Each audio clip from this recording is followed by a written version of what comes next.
Whenever you want to start. Okay, sounds good. I'll go ahead and call this meeting to order. Are there any audience comments? There's nothing in the chat. Okay, and then the consent agenda. Move to approve. Second. Okay, any discussion? Right, Heather, if you'll call for the vote. Ms. Baker, Aye. Mr. Curtin, Aye. Ms. Stover. Aye. That was hard. This is gonna be good. Right. Okay, and then moving on to new business, the travel policy. All right, that starts on page 37. And the biggest change that I think you would care about is, our meal reimbursement ceilings are really low, we've discovered. Okay. So, you know, and the in-state and out-of-state isn't perfect, but it's easy. It's hard for staff to keep track of stuff. So obviously Indianapolis is more expensive than if you're spending a whole day in, I don't know, Anderson or something.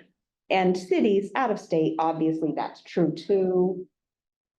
You know, so anyway, it's our attempt to make it so that if you get sent to, you know, like ALA conferences are all over, or PLA. So if you're sent to San Francisco, you don't have to eat like a yogurt from the whatever as your lunch. So that's the biggest change. The other things are mostly procedural or just language changes. That you're welcome to look at. They're in red, but. Motion to approve. Second. Any discussion? Heather, if you'll call for the vote. Baker, Aye. Curtin, Aye. Stover. Aye. All right, and then safety security update. I am gonna turn that over to Doug. He is in charge of our security officers and, you know, security and all that, and has been more closely involved with some of the things he's gonna tell you, so. All right. So first of all, I want to point out that,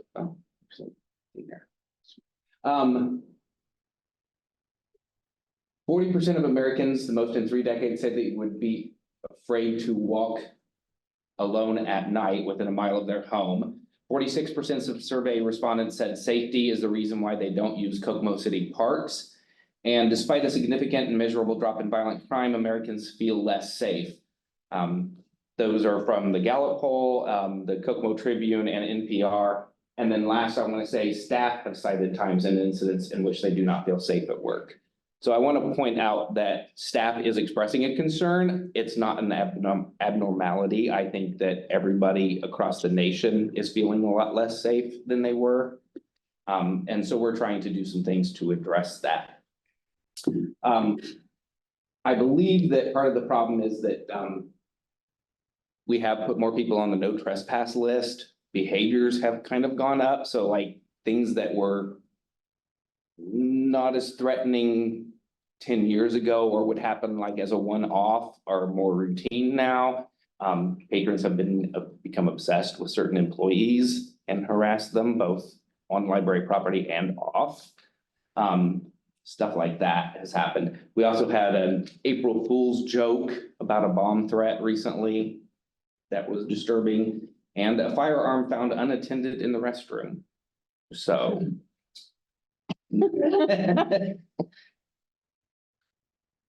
So one of the things that we have done, we actually had already done this prior to those 2 incidents I just referred to. We did a security assessment at first entry. It's called SAFE. It's something that the Homeland Security does. Aaron Smith found out about it when he went to a cybersecurity conference at IUK last year. And what they do is basically they come for free and walk around your buildings and give you a report on the things they think you're doing well and the things that they think you could improve. So we did that. Some of the commendable things that he said in his report, was we have a mass notification via phone system, in other words, a PA system of sorts. Extensive crisis manual and continuity of operations plan. We have a security force, so you're at Maine anyway, that was a plus. Plus they are certified in first aid, AED and CPR training. The new door access system that we have, he liked that. We have surveillance both inside and outside, and he liked that we didn't allow overnight parking in the patron parking lot. So those were things that he thought we did really well. Vulnerabilities he thought we could work on. He talked a lot about stronger connections with first responders, so EMTs, fire department, and the police departments.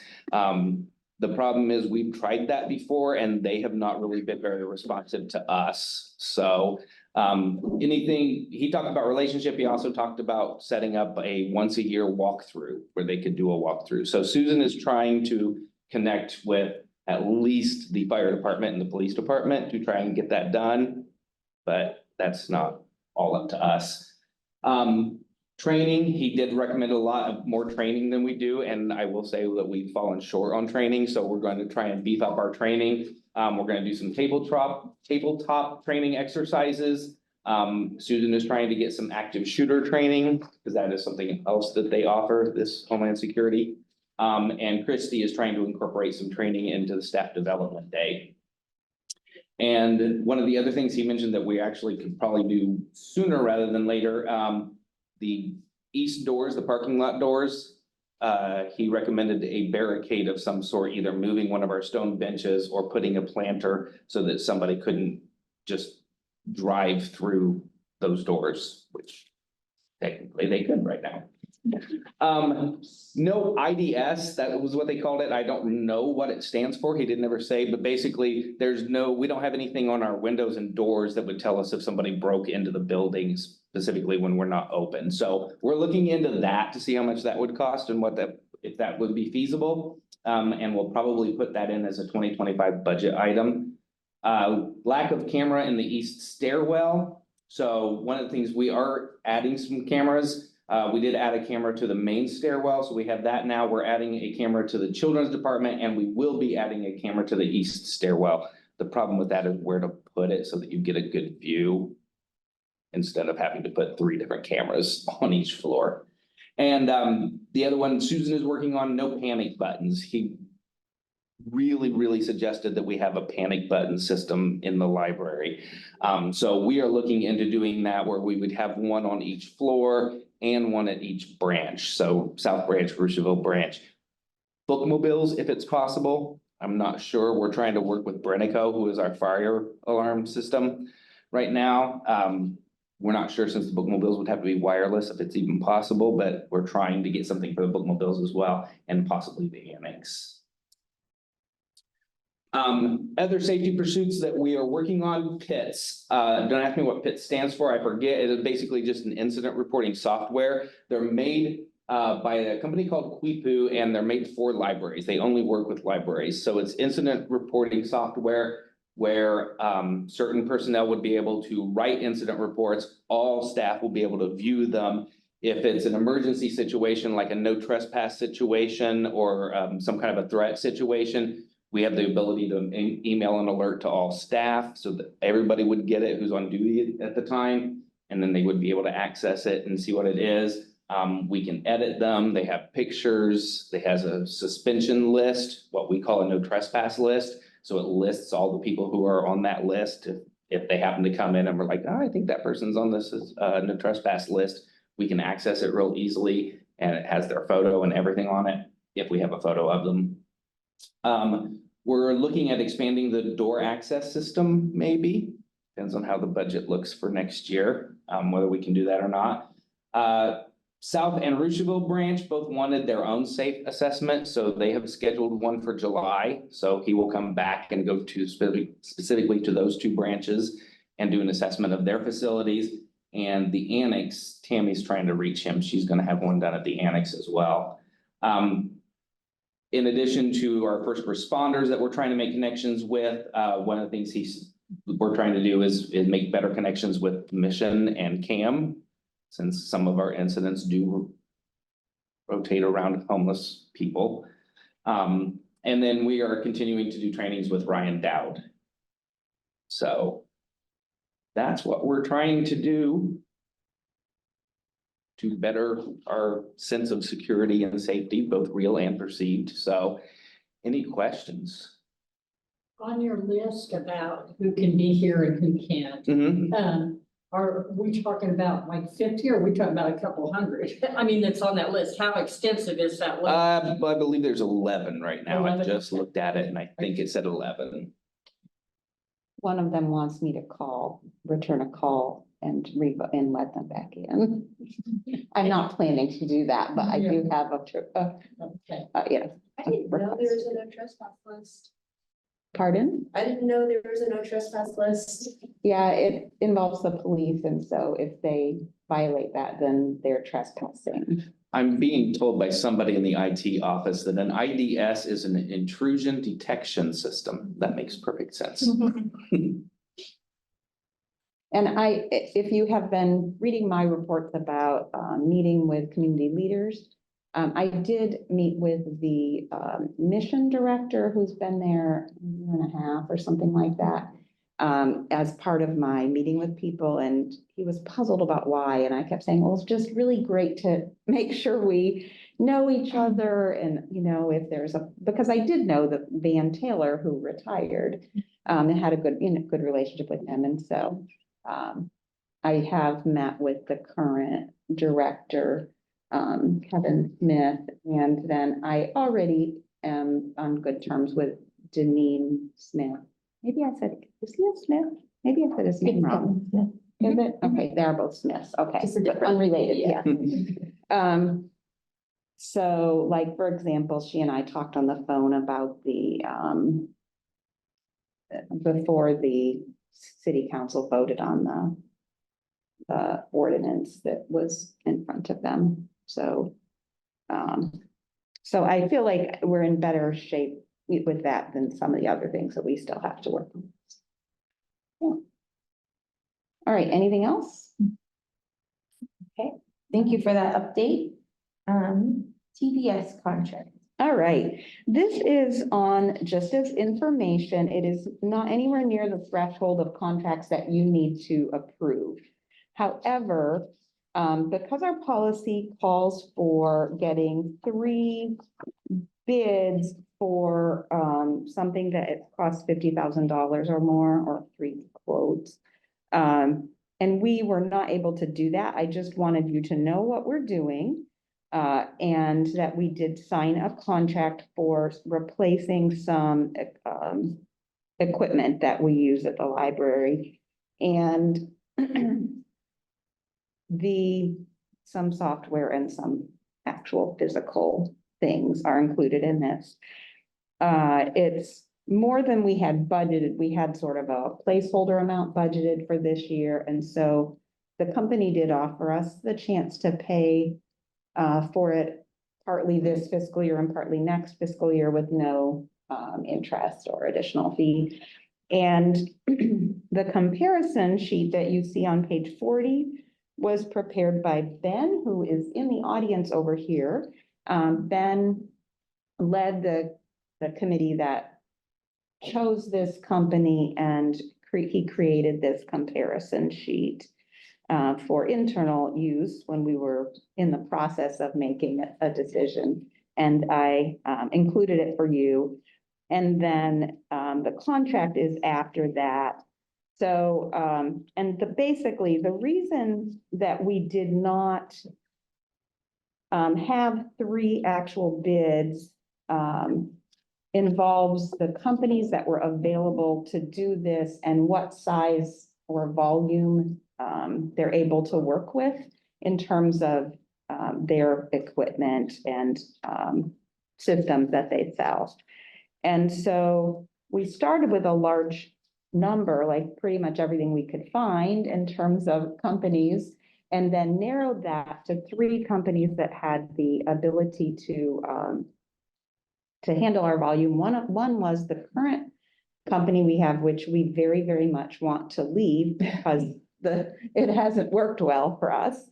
And then I believe the second of those three, once we had more information, it was also not really a great choice. So if you want to hear more detail about that, Ben is prepared to answer your questions or tell you more about that. So this is just letting you know we didn't follow policy because we didn't find it really possible to do that. And TJ did provide us with a letter, which is in here on page 49, explaining, or an email, explaining that if there's really only one source for what you want, then you are not tied to state requirements. And this would not have been a state requirement anyway, I believe. It was our own local policy that would have required 3. So. I guess I'm curious, what does the system do? To collect payment for processing and printing things? So there are a variety of services that PBS works with, and so it's a computer management system for all paper machines. Patrons can log in using their library card and then print via that. Those machines. It covers all printing solutions, so printing from those computers as well as mobile printing. And a variety of ways you can print locally, so from a smartphone app, from a website, from email. It also covers being able to empower patrons to be able to print on their own, so they don't have to come up to staff each time they want to print. Oftentimes patrons like to print things one at a time and then print 10 different things. And so this will give them the ability to be able to print off their one sheet, hit the button, print it, and then continue to do it in the way that they've been wanting to do it, in the way that we thought we would be able to do it with Envisionware, but has not so been the case. And it will also replace our existing faxing services, which will be significantly faster and more user-friendly for our patrons. And the new faxing equipment will go beyond what our current faxing equipment can do to allow for more options for people to be able to send things via scanner. So that's that. But He knows a lot more detail if you want to hear it.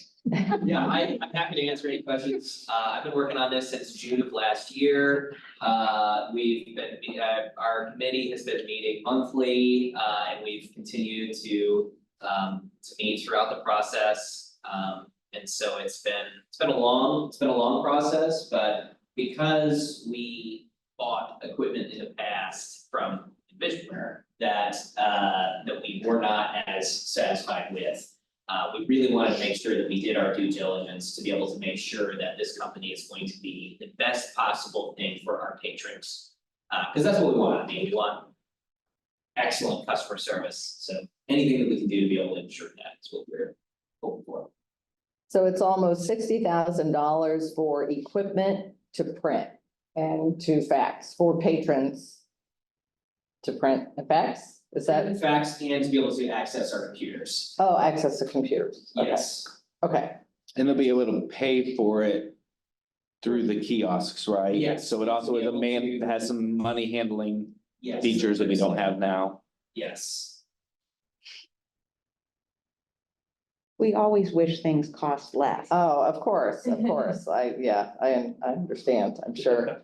Oh, yeah. They mark it up, they saw you coming, so that's fine. And I think it's interesting to note too, this particular fax system is HIPAA compliant.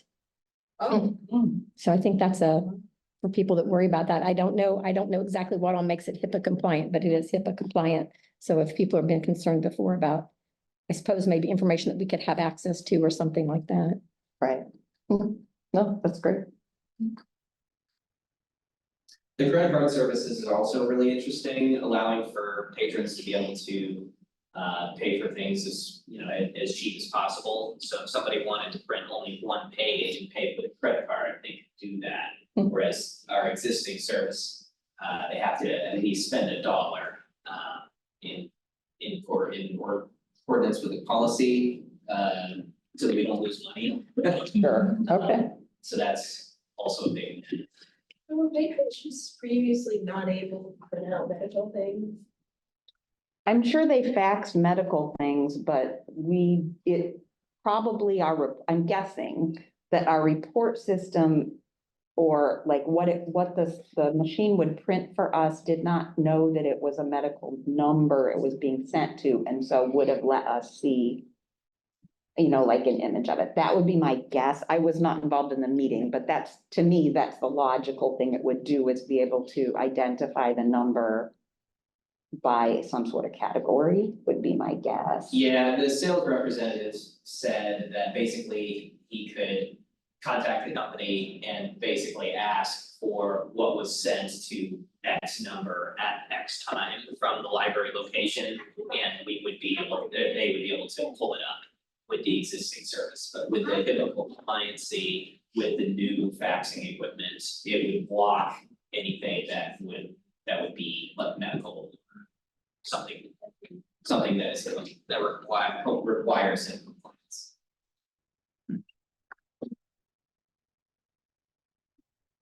All right. Well, thank you for that, all that hard work. We're going on to the thumbnail sketch summer reading program from our children's assistant, Emily Ogle. Hello. Welcome, Emily. Thank I think this is your first time getting to do this, so It is. sort of a rite of passage. Yes. So I have a little thing for you all. I'll watch them. So I have a newsletter, and you'll also see that there is a paper clipped sticker on it, limited edition, just for you guys. Thank you. Thank you. So like they said, my name is Emily. I am the children's assistant here at Maine. Sorry, I only have 8, so. And I'm gonna be talking to you guys about the summer reading program today. We have a lot of fun things planned this summer. We're super excited. Our theme, as you'll see on your sticker, as well as my shirt and the bag, is adventure begins at your library. We're really leaning into the camping side of that, so everything is nature, outdoorsy, hiking. We actually do weekly themes here as well. So our week 1 is the camping, hiking, and maps. Week 2 is campfire and s'mores. Week 3 is wilderness animals. Week 4 is mushrooms. Week 5 is stars. And then finally, week 6 is bugs. So I just realized, I think I left my flash drive upstairs. Doug, would you have the ability to pull up the SRP video from our shared drive? If not, I can do it without it, but I just didn't know. Or do we use this one? I can pull it up on there. I know it's on the shared drive. I don't think I have. That's okay, I'll just do it without. You said shared drive? Yeah, it should be on the all staff.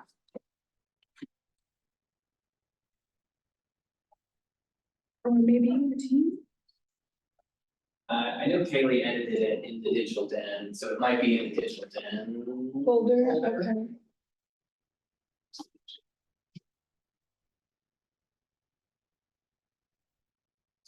You want me to go get it? If you want to, if you round it up. Yes, in my little, on the side of my desk, there's a pink jar. Okay. That's got a bunch of flash drives in it, they're all the same. That's okay, I'll get started without it. So in the video, you'll see Michaela, who is one of our branch assistants. I believe she works out at the South Branch. And she's at our Rushville location, which is exciting. She's advertising our NEOC, which is super fun, our climbing wall. If you guys haven't been out there, I highly recommend it. She just kind of talks about the outline of the summer and how it works. It's not going to be too different from the past years. So we actually start with a sneak peek before summer starts. If you want to pass that around. So that's going to be next Wednesday, May 29th from 1 to 3 p.m. And it will be a sensory scavenger hunt out at the South Branch. So we're super excited for that one. And then the next event we have is the kickoff. I've got a flyer for that as well.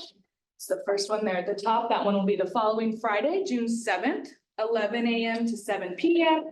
We will have free food, games, crafts, and activities all day long. It's the same day as the Strawberry Festival.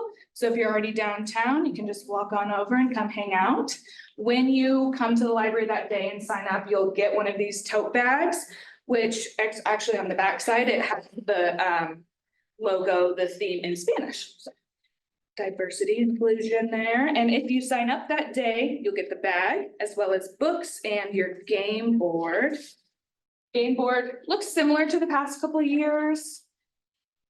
Of course, with the camping theme. So you'll get your sticker sheet and your game board. What they do is every day that they read, they put a sticker on the day. After 7 days, we call that a streak. They come in and get a prize for the week. And then after 4 weeks, you get a pool party ticket, which will be at the Kokomo Beach from, I believe it's 7 to 9 p.m. on July 25th, on Thursday, July 25th. We actually shut down the pool, so there's no public there. It's just library readers and staff. And we'll actually be throwing a staff party there that day as well. So hopefully it'll be even better well attended this year. Along with your tote and your game board, you'll get the books. So for 0 to 3, we have How Does a Seed Sprout from the world of Eric Carle. From 4 to 7, we have Llama Llama Goes Camping. 8 to 12, our tween group is actually getting a graphic novel this year. It's I Survived, very popular graphic novel series. And then for our teens and adults, we have a teen book. This one is called Star Splitter by Matthew Kirby. And then the adult book, which I believe is just 18 plus, this one is A Walk in the Woods. I just read that Did you? weeks ago. That's so funny. So yes, that's, all of those books will be for the first 1,000 people who show up at kickoff, which is usually about what we average. So I like to just say that almost everybody who comes to kickoff gets it. And then I just wanted to talk a little bit about some of the fun programs that we have, which you'll see in your newsletter. Some of the favorites that we're doing again are family movie nights at Rushville. We'll have a couple of those over the summer. Line dancing was a really big hit this spring. We're doing that again. We have, I think, 3 live music performances set up. Foam party. You guys have little ones who want to party in some foam, or even dogs. We have a time period for the dogs to come to the foam party. Story times, of course, at all of the locations. Mushrooms have been really popular in the last few years, and that's one of our weekly themes. So we have quite a few mushroom programs, Dungeons and Dragons, and much, much more. And then, like I mentioned, then the last event of the summer will be the pool party on July 25th to wrap us up. So we'll go ahead and watch the video that I pulled up for us. Sure, it sounds. Visit your library with the summer reading program. Let books take you on an adventure all summer long with the 2024 summer reading program happening at the Kokomo-Howard County Public Library. Kick off the adventure on Friday, June 7th, with fun games, crafts, activities, and prizes. Keep up your reading streaks throughout the summer to earn prizes. We have prizes for kids and adults. Keep track of your reading using the Beanstack app or the paper tracker. And don't worry, if you miss a day of reading, you can keep up your streak by completing one of the challenges for gaming. Keep up with your reading all summer to earn a ticket to the Splish Splash Final Bash at Kokomo Beach on July 25th. Everyone who completes the summer reading program is invited. The summer reading program adventure lasts from June 7th to July 27th. For more information, visit KHCPL.org or call 765-457-3242.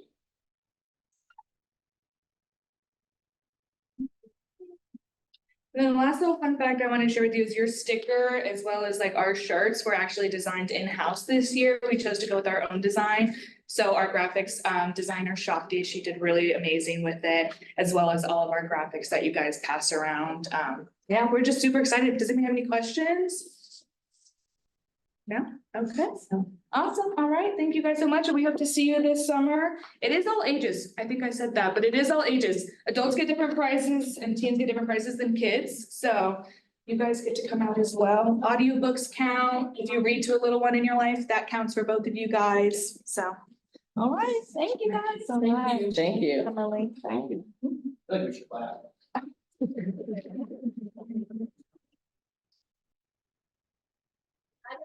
And then the symposium presentation.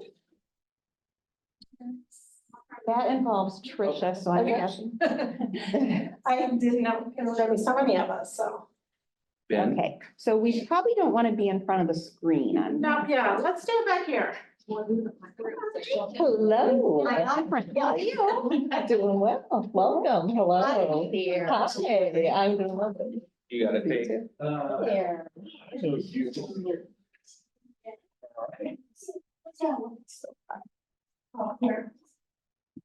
No matter. Yes, thank you. So these ladies are from Symposium and they have in the past donated funds to us for different events and they're here to present a check to us for this year's Howard County Reads author, which it is, it's not public knowledge, but I'll tell you guys, it's William Kent Kruger. So he's very kind of a popular guy from Minnesota. Ordinary Grace is probably one of his most popular books. It's not the book that we're doing. And so they're helping fund us to get this author here, which is always very popular. And he will be here in November, so. And it's for. So we're just supporting the okay, so I don't know. I need somebody to- That is. Yes, I got pictures. You want, I can take them on your phone? Send it to you. I can send it to you. Sounds great. I don't want to stand here.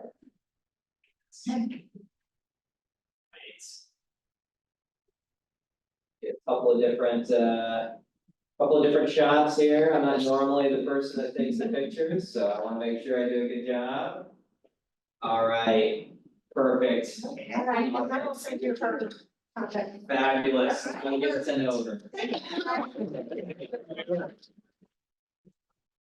We appreciate generosity and ongoing support. I'm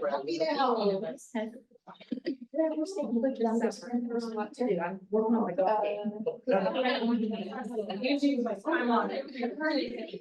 Yeah. And I just finished the book. The book is good.